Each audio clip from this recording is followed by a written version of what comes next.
Cleveland Heights City Council meeting after controversy involving the mayor and his wife. Thanks for joining us tonight. I'm Chris Fry. Tonight's meeting comes as petitions are circulating to recall the mayor. 19 Data journalist Jeff Slauson listened to a good majority of the meeting. Jeff, people are saying a lot of things about the mayor. Yeah, and in fact, in the sound that you're going to hear, offering him his own resignation. The petitions that Chris is talking about here, that's really the only fundamental way that the mayor would end up stepping down. Every other way is not going to happen.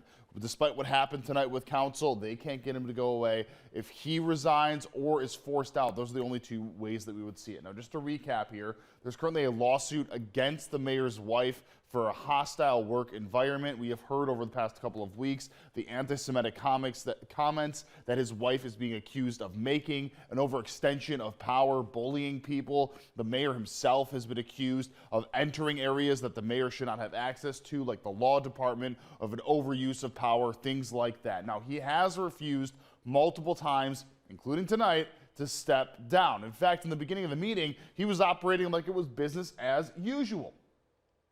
He has already announced that he does plan to go for re-election. That's kind of shocking considering how many people are strongly against him.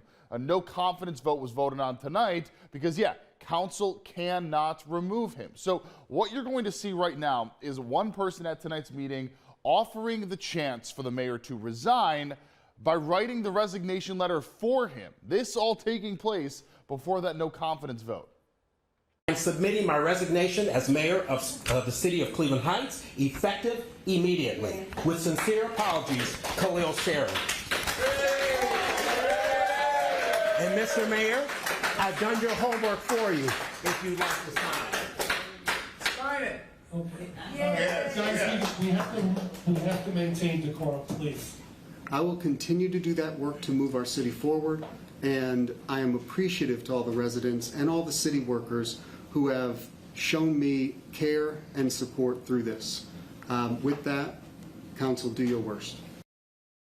And they did. They voted 6-1 for a no confidence vote. Now, I'm just going to be honest. That no confidence vote doesn't really do anything. On paper, the mayor does not have any reduction in the amount of work that he can or can't do.